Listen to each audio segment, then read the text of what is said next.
Good morning, good morning, good morning. Welcome to the latest edition of Chopping It Up with Ramel. No notes, straight from the throat.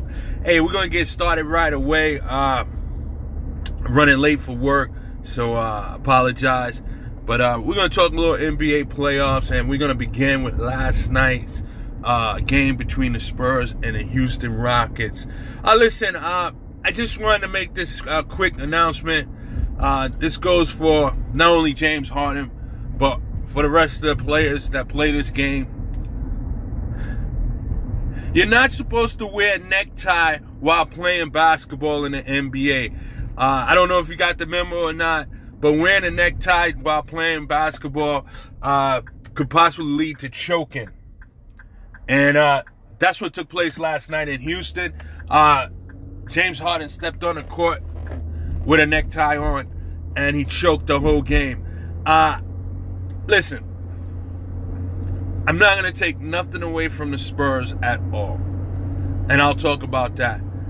But this is on D'Antoni and James Harden. And I don't know how much of the blame goes to either party, but this is clearly on those two. I know the votes are in, but if I had something to do with it, whether the votes were in or not, I would see to both D'Antoni and James Harden would not be Coach of the Year nor MVP. This is the type of performance right here that should never happen in Game 6 on your court, facing an opposing team that is down their best player, their future Hall of Fame point guard, and, just a week ago, you blew them out by 40 in Game 1 on their court. And you have not only the Coach of the Year candidate, but you also have an MVP candidate. And in some eyes, you probably have the MVP of the year, and you probably are the Coach of the Year as well. This is horrible, it's despicable, and there's no excuse for it.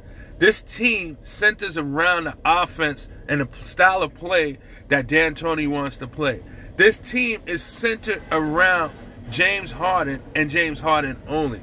Everything goes through James Harden, from his penetration to his ability to shoot the ball, his ability to pass to the open guy. If James Harden is down, there's no other playmaker on this team, except for maybe Lou Williams, and he's only going to do it for a third of a game or a half a game because he plays less than 20 minutes a game. This was a horrible performance. This game was horrible from the start. It were not well coached. They didn't appear to be well prepared. And again, James Harden, the MVP candidate, and maybe possibly the MVP, showed up on the court, played the 48 minutes with a necktie on because he choked the whole game. You cannot, in a closeout game at home, and they're down 2 players, you cannot have 5 points per half, James. You cannot have more turnovers than assists. You cannot. This was your moment to seize the moment. This was your moment to take advantage of the opportunity. You failed to do so. And this is the history of James Harden, choking in big moments. This was your biggest moment as an NBA player. I'll give you a pass on the finals, although you choked. I think you was maybe your second, possibly your third year in. Maybe the stage was too big. I get it. I understand that. We all might have been in that situation where the stage might have been too big. Whether it was a game, whether it was a job interview, whether it was meeting your significant other's family, whatever it might be. We've all been there where the stage might have been too big for us. But at the end of the day, if you want something, you got to seize the moment. And you failed to seize the moment. And as far as D'Antoni, has he ever beaten Pop? Has he ever beaten Pop in the big moments? Is it every time they face each other, Pop is like, go to your room? This is horrible. A despicable loss disgraceful loss, to lose by 40 on your home court in Game 6, a closeout game for the opposing team. They're down their best player, another MVP candidate, down their future point guard, and you let LaMarcus Aldridge turn back the clock and look like Patrick Ewing. Unbelievable. Unbelievable. Now, on the other side, because I have to give credit where credit is due, if you watched the show yesterday, I mentioned yesterday that I had the Spurs winning this game. I had the Spurs winning. I said that if there was a team that could pull off the win and down players, I said it would be Pop and the Spurs. And because what happens is, I don't know if everybody else uses rest like Pop uses rest. But when Pop uses rest, he rests his players all year long. Maybe Kawhi Leonard is the only player to play over 30 minutes a game. So what happens is, Pop, what he does is with his rest and also the way he manages minutes, what he does is his 9th, 10th, 11th, and 12th men, they get to play all year long. They don't get DNPs like other teams' 9th, 10th, 11th, and 12th play.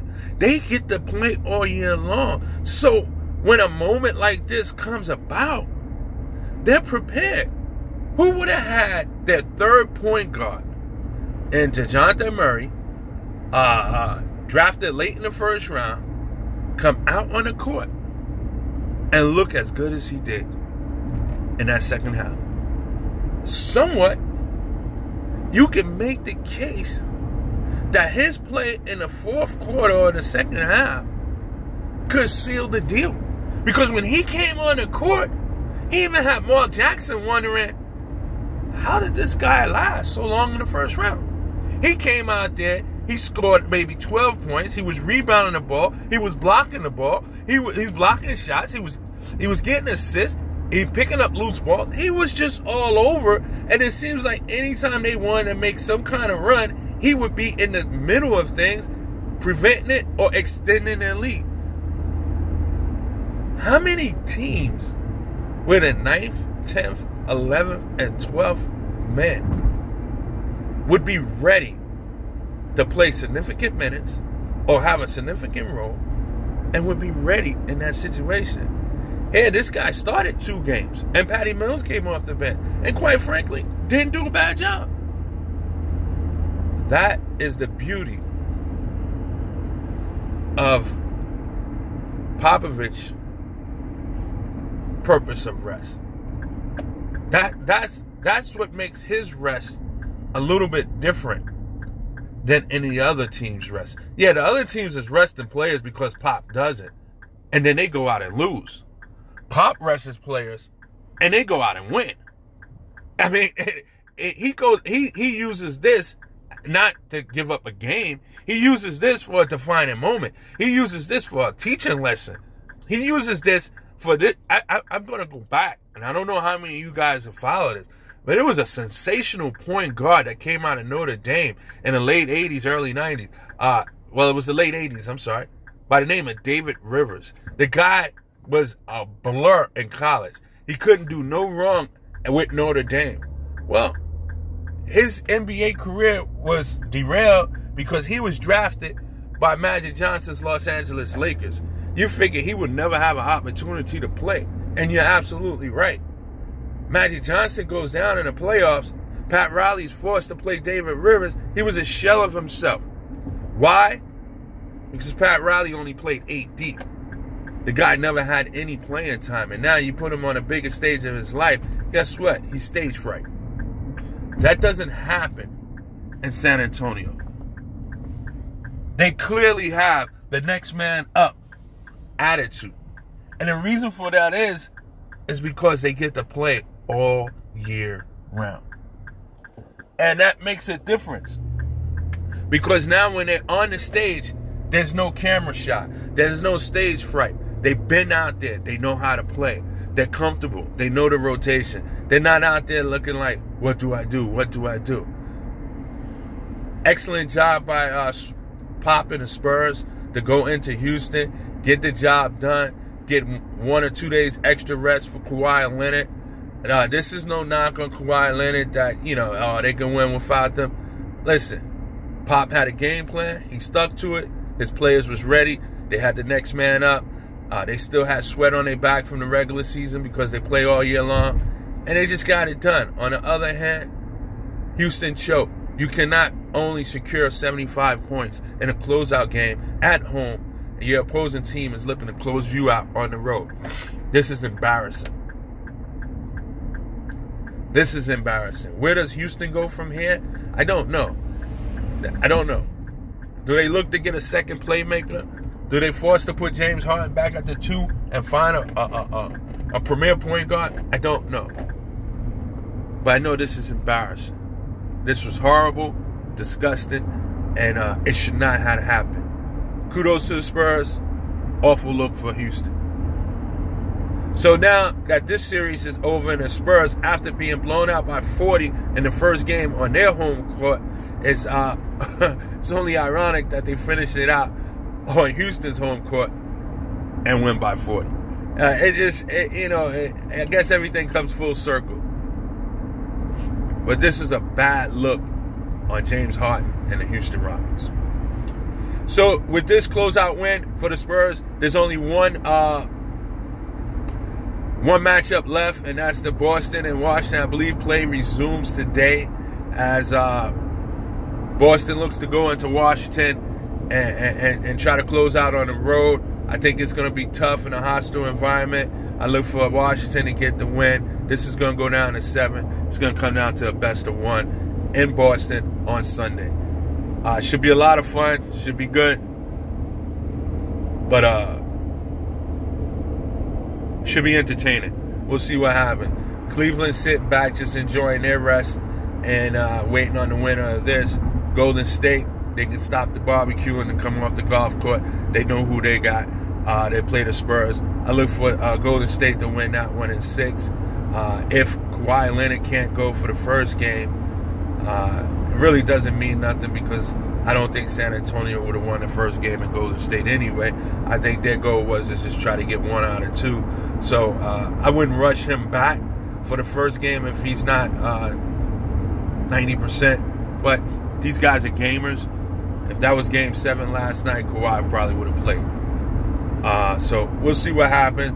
As far as baseball, I didn't focus too much on baseball yesterday due to the playoff game. But I do want to say this. The Yankees lost a tough one in the 9th inning. But that's baseball. You can't complain about that. If you get thrown out at the plate on a close play, hey, that's what it's about. You're going to win some. You're gonna lose some. Maybe you should have tried to knock over the catcher. I don't know. But nevertheless, exciting baseball. The Yankees is on that.